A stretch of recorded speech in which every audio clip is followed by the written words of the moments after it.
রাসূল সাল্লাল্লাহু আলাইহি সাল্লাম রমাদান মাসের শেষ দশকের আমল সম্পর্কে আমরা জেনে আসি। আল্লাহর নবী সাল্লাল্লাহু আলাইহি সাল্লাম রমাদান মাসের শেষ দশক অর্থাৎ রমাদান মাসের শেষ দশকে আল্লাহ রাসূল সাল্লাল্লাহু আলাইহি সাল্লাম কি কি করণীয় কি কি আমল করতেন। প্রথমে আম্মা জান আয়েশা সিদ্দিকা রাদিয়াল্লাহু আনহা বলেন, রাসূল সাল্লাল্লাহু আলাইহি সাল্লাম রমাদান মাসের শেষের দশক যখন আসতো, রমজান মাসের শেষ দশক যখন উপস্থিত হতো, তখন তিনি এমনভাবে ব্যস্ত হয়ে যেত, তখন তিনি ইবাদত বন্দেগী করার জন্য এত মগ্ন হয়ে যেত। আম্মা জান আয়েশা বলেন, ইবাদত করার জন্য আল্লাহর নবী সাল্লাল্লাহু আলাইহি সাল্লাম তার লুঙ্গিকে শক্ত করে বাঁধতেন, তার কোমরকে শক্ত করে বেঁধে রাখতেন। ইবাদত করার জন্য আল্লাহর নবী সাল্লাল্লাহু আলাইহি সাল্লাম শেষ দশকে তার লুঙ্গিকে শক্ত করে বাঁধতেন, তার কোমরকে শক্ত করে বাঁধতেন। বুখারী, মুসলিম, তিরমিজি, আবু দাউদ, নাসাঈর হাদিস। তার মানে অত্র হাদিস দ্বারা বোঝা যাচ্ছে আল্লাহর নবী সাল্লাল্লাহু আলাইহি সাল্লাম শেষ দশকে ইবাদত করার জন্য তার লুঙ্গিকে শক্ত করে বাঁধতেন। আম্মা জান আয়েশা বলেন, আল্লাহর নবী রমজান মাসের শেষ দশকে জাগতেন, তিনি নিজে জাগতেন, তিনি সারা রাত জাগরণ করতেন এবং তিনি তার স্ত্রী পরিবার পরিজনকে জাগাতেন। আল্লাহর নবী রমজান মাসের শেষ দশকে তিনি নিজে জাগতেন এবং তার স্ত্রী পরিবারকে জাগাতেন। এবং রাসূল সাল্লাল্লাহু আলাইহি সাল্লাম বলেন, আবু হুরায়রা রাদিয়াল্লাহু আনহু থেকে বর্ণিত, তিনি বলেন রাসূল সাল্লাল্লাহু আলাইহি সাল্লাম বলছেন যে আবু হুরায়রা বলেন, আমি আল্লাহর নবীকে রমজান মাসের শেষ দশকে আমি জাগরণ করতে দেখেছি, আমরাও রমজান মাসের শেষ দশকে জাগরণ করেছি। এই হাদিস দ্বারা প্রমাণ হলো রমজান মাসের শেষ দশকে জাগরণ করতে হবে। এবার আসেন ইতিকাফ শব্দের অর্থ। ইতিকাফ যারা করতে চাচ্ছেন, ইতিকাফ শব্দের অর্থ হলো নিজেকে বন্দি করে রাখা, নিজেকে আবদ্ধ করা, নিজেকে বেঁধে রাখা, শক্ত করে মনকে আটকে রাখা। কোনো একটা মসজিদের মধ্যে নিজেকে আবদ্ধ করার নামই হলো ইতিকাফ। ইতিকাফের শরীয়ী ভাষা হলো, ইতিকাফের শরীয়ী ভাষা হলো, শরীয়ী সমাধান হলো, ইতিকাফ শব্দের অর্থ হলো আপনার স্ত্রী পরিবার সংসারের যাবতীয় টেনশন, দুনিয়াবি যাবতীয় টেনশন থেকে মুক্ত হওয়ার নামই হলো ইতিকাফ। যাবতীয় টেনশন, স্ত্রী পরিবার, আহাল পরিবার, দুনিয়াবি যত ঝড় ঝামেলা আছে, এসব থেকে মুক্ত থাকার নামই হলো ইতিকাফ। এসব থেকে মুক্ত রেখে নিজেকে শক্ত করে আবদ্ধ করে আল্লাহ সুবহানাহু ওয়া তাআলার নিকট সুপে দেওয়ার নামই হলো ইতিকাফ। আবু হুরায়রা রাদিয়াল্লাহু আনহু বলেন, রাসূল সাল্লাল্লাহু আলাইহি ওয়াসাল্লাম বলছেন যে আল্লাহর নবী তিনি রমাদান মাসের শেষ দশকে ইতিকাফ করলেন। বুখারী শরীফের হাদিস।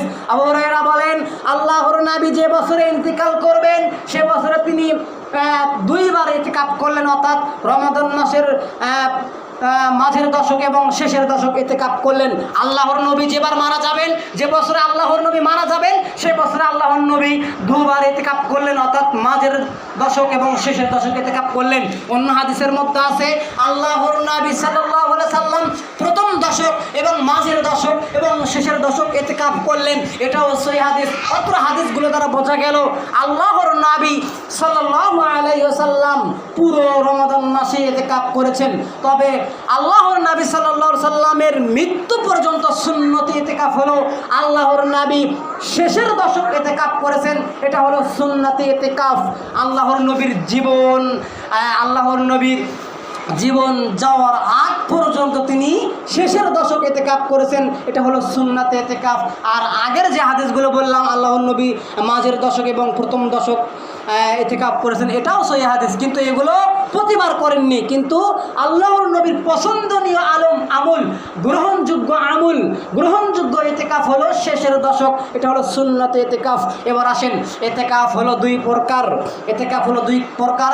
একটা হলো সুন্নতি ইতিকাফ, একটা হলো সুন্নতে ইতিকাফ। যে সুন্নতে ইতিকাফ হলো আপনার রমাদান মাসের শেষ দশকে হতে হবে, অর্থাৎ 20 তারিখে থেকে আপনার 10 দিন ইতিকাফ করাকে সুন্নতে ইতিকাফ বলে। আল্লাহর নবী শেষের দশক ইতিকাফ করেছেন, এটা হলো সুন্নতে ইতিকাফ।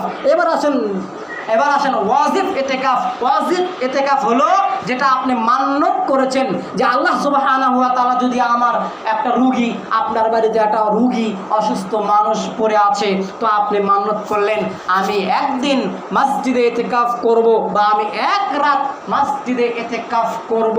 আল্লাহ যদি আমার ওই রুগীকে, আমার ওই লোককে সুস্থ করে দেয়, তো এই ইতিকাফ আপনাকে অবশ্যই করা জরুরি। ইতিকাফ এটা করতেই হবে, এটা হলো মান্যত বা নাজর। আপনি এই ইতিকাফ হলো ওয়াজিব, এটা আপনাকে করতেই হবে। আর ওয়াজিব মানে ফরজের কাছাকাছি, মানে ফরজ, এই ইতিকাফ আপনাকে করতে হবে।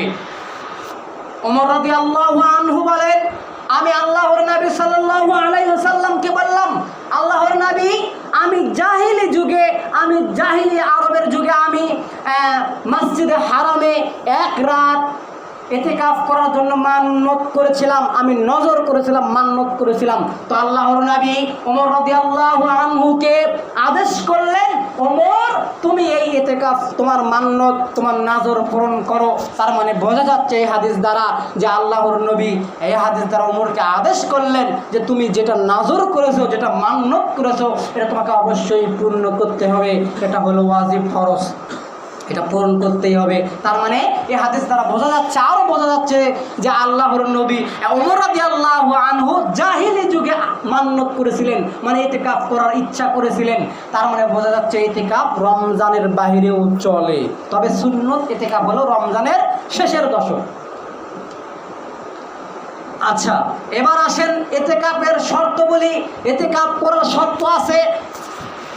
এক, ইতিকাফ যে ব্যক্তি করবে ওই ব্যক্তিকে মুসলিম হতে হবে, ওই ব্যক্তিকে মুসলমান হতে হবে। দুই, আপনার ওই ব্যক্তিকে জ্ঞান সম্পূর্ণ হতে হবে, ওই ব্যক্তির জ্ঞান বিবেক বুদ্ধি থাকতে হবে। তিন, ইতিকাফ মসজিদেই করতে হবে, ঘরে ইতিকাফ হবে না, ঘরে ইতিকাফ হবে না। এবং শর্ত হলো আপনার জুমা মসজিদে ইতিকাফ করাই উত্তম। 5 ওয়াক্ত নামাজ যেখানে হয়, যে মসজিদে জামাত হয় সেই মসজিদে ইতিকাফ করা যায়, তবে সবচেয়ে উত্তম হলো জামে মসজিদে, অর্থাৎ জুমা মসজিদে, যেখানে জুমার নামাজ হয় সেই মসজিদে ইতিকাফ করতে হবে। এরপরে ইতিকাফ করা অবস্থায় যা যা করা নিষিদ্ধ, যে যে কাজ করা নিষেধ, আল্লাহ সুবহানাহু ওয়া তাআলা ইতিকাফ সম্পর্কে কোরআনুল কারীমের মধ্যে সূরাতুল বাকারার 1 নম্বর পারার 125 নম্বর আয়াতের শেষের অংশে আল্লাহ সুবহানাহু ওয়া তাআলা বলছেন ইতিকাফ সম্পর্কে। আল্লাহ বলেন, ওয়াহিদিনা ইলা ইব্রাহিমা ওয়া ইসমাঈলা আন তাহিরা বাইতা লিত-তাঈফিনা ওয়াল আকিফিনা ওয়া রুকআইস সুজুদ। আল্লাহ রাব্বুল আলামিন বলেন, ওয়াহিদিনা ইলা ইব্রাহিম ওয়া ইসমাঈলা, আমি ইব্রাহিম এবং ইসমাঈলকে আদেশ করলাম, আমি ইব্রাহিম এবং ইসমাঈলকে বললাম তোমরা আমার আদেশ পূর্ণ করো, তোমরা আমার কথা মান্য করো, আমার হুকুম পালন করো। আন তাহিরা বাইতিয়া লিত-তাঈফিন, আন তাহিরা তোমরা পবিত্র করো বাইতিয়া কাবা ঘরকে, বাইতুল্লাহ মানে বাইতিয়া থেকে বাইতুল্লাহ কাবা ঘর। আল্লাহ বলছেন তোমরা কাবা ঘরকে পবিত্র করো, বাইতিয়া লিত-তাঈফিন, তোমরা কাবা ঘরকে পবিত্র করো, লিত-তাঈফিন যারা তাওয়াফ করবে তাদের জন্য, ওয়াল আকিফিন যারা ইতিকাফ করবে তাদের জন্য, ওয়া রুকআইস সুজুদ এবং যারা রুকু করবে এবং যারা সিজদা করবে তাদের জন্য। আল্লাহ রাব্বুল আলামিন সূরা বাকারার এই আয়াতে আদেশ করতেছেন ইব্রাহিম এবং ইসমাঈলকে তোমরা আমার ঘরকে পবিত্র করো, আমার ঘরকে পরিষ্কার করো, আমার ঘরকে তোমরা উন্মুক্ত করে দাও, পবিত্র করে দাও। যারা তাওয়াফ করবে, যারা ইতিকাফ করবে, যারা রুকু করবে, যারা সিজদা করবে। অত্র আয়াত দ্বারা এটা বোঝা যাচ্ছে, অত্র আয়াত দ্বারা ইতিকাফ প্রমাণ হলো যে অত্র আয়াতে ইতিকাফের কথা আল্লাহ সুবহানাহু ওয়া তাআলা বলেছেন, অর্থাৎ ইতিকাফের গুরুত্ব আল্লাহ দিয়েছেন, ইতিকাফের গুরুত্ব আল্লাহর রাসূল দিয়েছেন। এবার আসেন ইতিকাফ করা অবস্থায় যা করা নিষেধ। কোরআনুল কারীম সূরাতুল বাকারা 2 নম্বর পারা 2 নম্বর সূরার 6 নম্বর পৃষ্ঠে 6 নম্বর পৃষ্ঠে 2 নম্বর পারা 6 নম্বর পৃষ্ঠের 187 নম্বর আয়াত আল্লাহ সুবহানাহু ওয়া তাআলা বলেন, ওয়ালা তুবাশশিরুহুন্না ওয়া আনতুম আকিফুনা ফিল মাসাজিদ। আল্লাহ রাব্বুল আলামিন বলেন, তোমরা মসজিদে ইতিকাফরত অবস্থায়, তোমরা মসজিদে ইতিকাফ করা অবস্থায়, ওয়ালা তুবাশশিরুহুন্না, তোমরা স্ত্রীর সাথে সঙ্গম করো না, তোমরা স্ত্রীর সঙ্গে মেলামেশা করো না। এবার আসেন ইতিকাফ অবস্থায় যা যা করা নিষেধ। আল্লাহ বলেছেন ইতিকাফ করা অবস্থায় স্ত্রীর সঙ্গে কথা বলা, মেলামেশা করা যাবে না।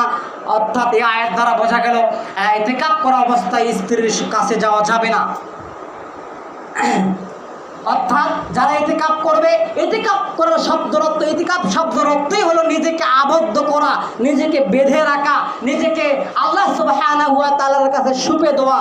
ইতিকাফ করার মাধ্যমে ইতিকাফ করলে আপনাকে নির্জনে মসজিদের মধ্যে বসবাস করতে হবে, কারোর সঙ্গে ওইভাবে কথা বলা যাবে না, শুধু খাবার দাবার নেওয়া ছাড়া অন্য কোনো কাজকর্ম করা যাবে না।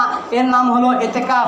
ইতিকাফ করার একটা ফজিলত হলো আপনি বাকি 11 মাস আপনি সারা বছর মানুষের সঙ্গে কথাবার্তা, বন্ধু বান্ধবের সঙ্গে চলাফেরা করার মাধ্যমে আপনি আল্লাহকে ওইভাবে মূল্যায়ন করতে পারছেন না, আপনি আল্লাহ সুবহানাহু ওয়া তাআলাকে ওইভাবে সময় দিতে পারছেন না। তাই হলো ইতিকাফ শব্দের অর্থ হলো আল্লাহ সুবহানাহু ওয়া তাআলার কাছে একনিষ্ঠভাবে আসা, আল্লাহকে সময় দেওয়া, আপনার ব্যবসা বাণিজ্য, স্ত্রী পরিবার, যাবতীয় কর্মকাণ্ড থেকে বিরত হয়ে মসজিদে বসে নির্জনে আল্লাহ সুবহানাহু ওয়া তাআলার ইবাদত করা, যাতে যেখানে আপনি কোনো দুনিয়াবি কোনো কর্মকাণ্ড করতে পারবেন না, সেখানে আপনি পেপার পড়তে পারবেন না, পত্রিকা পড়তে পারবেন না, হাদিস কোরআনের সব বই পড়তে পারবেন, কিন্তু পেপার পত্রিকা কোনো খবর আদি কোনো কিছুই আপনি নিতে পারবেন না, পড়তে পারবেন না। এর নাম হলো ইতিকাফ। কত মানুষ আছে ইতিকাফ করা অবস্থায় চিল্লাচাল্লি হইচই, অন্য অন্য মানুষের সঙ্গে গল্প হাসি ঠাট্টা করে। এরা ইতিকাফ করার উদ্দেশ্য, এরা ইতিকাফের মানে বোঝে না, এরা ইতিকাফের ফজিলতি বোঝে না। তো যারা ইতিকাফ করবে, যারা শেষ দশকে ইতিকাফ করবে, অবশ্যই এই শেষ 10 দিন তাদেরকে চুপচাপ আল্লাহ সুবহানাহু ওয়া তাআলার জিকির, আজকার, কোরআন তেলাওয়াত, নামাজ, ইবাদত, যাবতীয় ইবাদত করে কাটিয়ে দিতে হবে। মানুষের সঙ্গে ওইভাবে কথা বলা যাবে না। এমনকি মসজিদ থেকে বের হওয়া যাবে না। পেশাব পায়খানা বাদ দিয়ে গোসল, আপনার মসজিদে আপনার পেশাব পায়খানা এবং গোসল করার জায়গা থাকলে সেখানে গোসল করে আপনার মসজিদে থাকতে হবে, অন্য কোথাও যাওয়া যাবে না। এবং কি রোগী অসুস্থ ব্যক্তিকে দেখা যাবে না, এরকম মানুষের জানাজায় ওইভাবে যাওয়া যাবে না। এরকম অনেক মাসালা আছে।